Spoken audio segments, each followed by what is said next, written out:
मोइज़ जाफ़री साहब, बताइएगा कि नामज़द चीफ जस्टिस बड़े मुतहर्रिक दिखाई दे रहे हैं। अभी हल्फ नहीं उठाया गया मगर मुलाकातें भी शुरू हैं और ब्रीफिंग्स भी लेना शुरू कर दी हैं।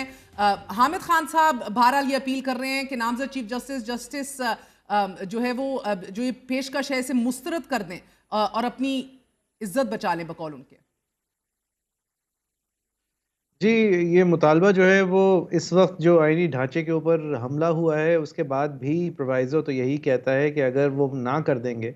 तो फिर बाकी बचे हुए दो सीनियर मोस्ट जजेस के अंदर से यानी मंसूर अली शाह साहब या मुनीब अख्तर साहब के दरमियान ही फैसला करना पड़ेगा हुकूमत को। फिर हुकूमत मजबूर हो जाएगी शाह साहब को चुनने के लिए, क्योंकि मुनीब अख्तर साहब तो ज़ाहिर है उनके लिए एब्सोल्युटली नॉट का दर्जा रखते हैं। लेकिन जो इस हुकूमत ने अपने अज़ाइम दिखाए हैं, जो नीयत दिखाई है, उसके अंदर मेरे ख़्याल से राना सनाउल्लाह साहब ने कल इंटरव्यू देते हुए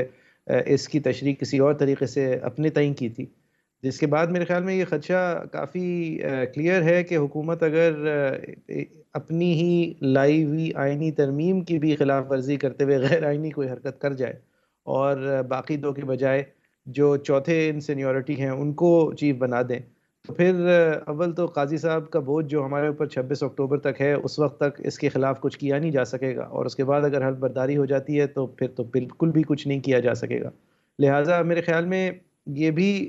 इसके अंदर भी शायद कोई मंतक है कि याह्या साहब जो हैं वो ये ओहदा सँभाल लें। जो मैंने कोर्ट के अंदर से रिपोर्टिंग सुनी है, अब वो ज़ाहिर है क़यास आराइयाँ हैं, उसके अंदर भी मुझे जो बात समझ आई है वो यही है कि ये जो जजेस हैं, ख़ास तौर पे याह्या साहब, मंसूर साहब, मिनल्ला साहब, क्योंकि इनकी 40 साला रग़बत रही है। मेरे ख़्याल में इनकी आपस के ताल्लुक जो हैं वो ओहदों से ऊपर हैं और अगर इस मसले से हमने निकलना है तो मेरे ख़्याल में अदालत के अंदर यकजहती जो है वो बहुत ज़रूरी होगी और लोगों को अपने टाइटल से और अपने टेन्योर से आगे सोचते हुए फ़ैसला करना होगा, क्योंकि इस वक़्त की जद्दोजहद अगर होगी तो उसका नतीजा फिर यही होगा कि पार्लियामेंटेरियंस को एक और दफ़ा पिक एंड ड्रॉप सर्विस मिल जाएगी और उनको उठा के फिर पार्लियामान में डिपॉज़िट कर दिया जाएगा, वोट करके एक मज़ीद आइनी तरमीम हो जाएगी। लिहाज़ा इस प्रोसेस के अंदर अगर अंदर से लड़ा जाए तो वकला का फ़र्ज़ है एजिटेट करें। आपने जो ये बार काउंसिल्स और एसोसिएशंस का कहा है, मैं इसका शिकवा करना चाहता हूँ। सिंध बार काउंसिल की तरफ से तवातुर से कोई रैंडम सेक्रेटरी साहब हैं, वो ख़त निकाल देते हैं और आप सब लोगों को लगता है कि वो लेजिटिमेट है, ऐसा नहीं है।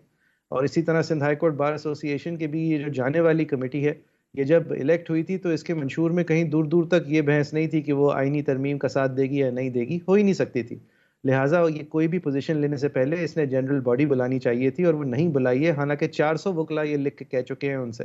कि एक साइंड लेटर 400 मेंबरान का जा हुँ, चुका है कि आप जनरल बॉडी बुला के उनके अंदर ठीक। जो उनकी राय है उसको समेट के फिर कोई पोज़ीशन लें। और ये सिंध बार काउंसिल के हवाले से भी यही बात है कि आप कोई नहीं होते कि अपनी तरफ से ये पोज़ीशन लेने वाले कि किसी को मुबारकबाद दे रहे हैं और किसी आइनी तरमीम को सराह रहे हैं। ये लोग दरहकीकत अपने ओहदों के साथ की मैल एडमिनिस्ट्रेशन कर रहे हैं, ये मिसकॉन्डक्ट कर रहे हैं।